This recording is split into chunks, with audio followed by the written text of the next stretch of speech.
Hello everyone, welcome back to Gaming with Shoggoths. We're here in the Germany park, Meerblick Prehistoric Zoo, and we are kind of getting close to the end. After this, there's going to be 2 more little building videos and then like a final tour, so we're almost there.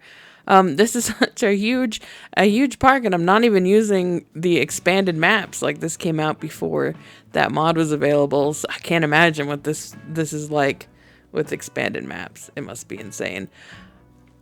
So this enclosure is actually pretty straightforward and simple. It's just, I love watching that Jeep go by. I don't know why I have a Jeep so far away. Like, it's like assigned to something that's so far away, and it just has to cross like the whole map. I don't know why.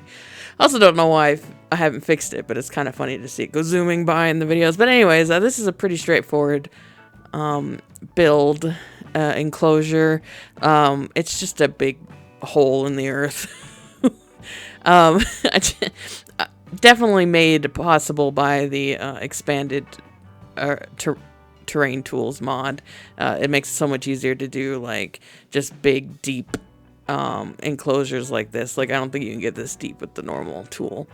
But originally it was meant to like house velociraptors, and I wanted to make like just very straight, like steep vertical walls, you know, kind of like you're trying to keep the raptors in because they're known escape artists and all this kind of stuff.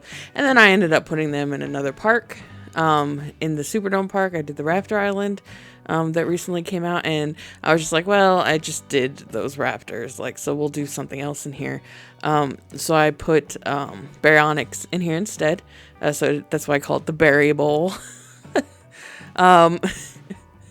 But so I don't know why I'm really like all about the alliteration lately. As you can see, most of this building this enclosure was just me struggle bussing with the terrain, messing up the fence, and back and forth until the fences were level, and you know, the walls were like straight drops down.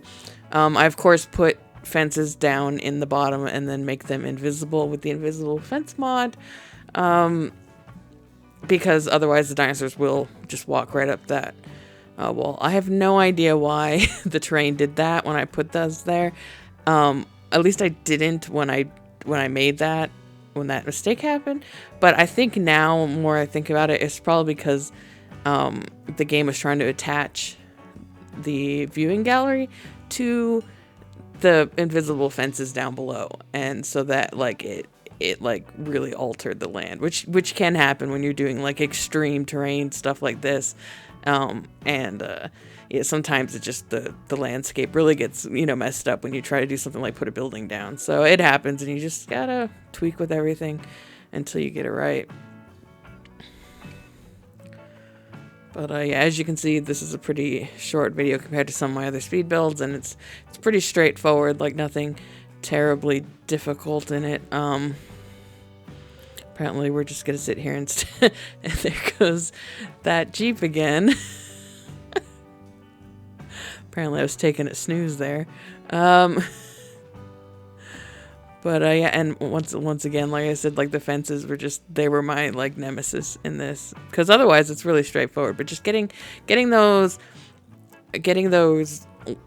like vertical walls it's like not hard, but it is hard. Like, basically, if you want to do it, and you're using the terrain tool mod, you basically want to put your slope and your intensity up to max, and you put your radius down to minimum, so it affects like the minimal area, and that will sort of cut like that 90-degree wall most of the time. You just have to kind of be right on the edge of where you want it to be, and it usually works out.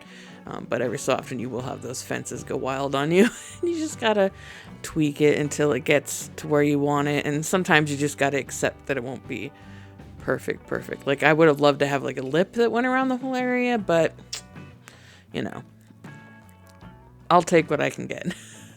And maybe if I'd spent even more time on it, like, it might have turned out that way. But you know, you gotta really balance like how much time you spend on a tiny little detail. At least I think so, anyways. And now we're just gonna skip to the gratuitous rocks phase, which is, you know, a part of every episode. I think I minimized my rock usage, all things considered. And now we have our batch of berries coming out.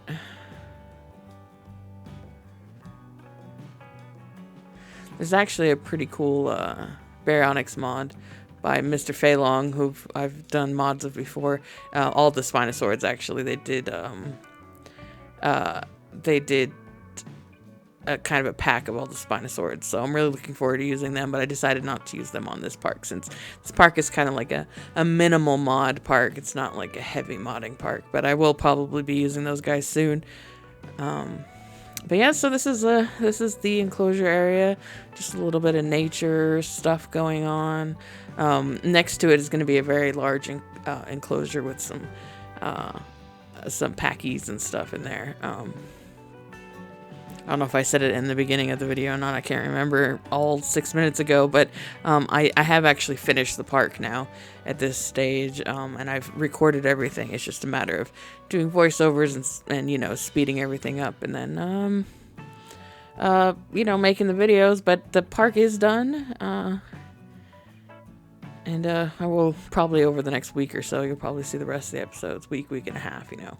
Space them out a little bit, but our berries look like they are happy at home with their watery, lagoony, swampy, I don't know, like, it, not even sure, like, what to call it.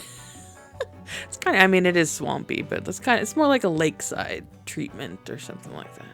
I love these rocks that stick up like that. They're very cool. I dig them.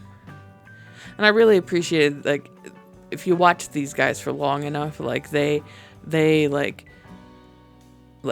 roar up at the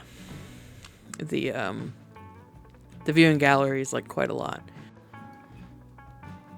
Alright, so that's gonna do it for this episode. Just a quick little simple build, kind of compared to some of the other stuff here.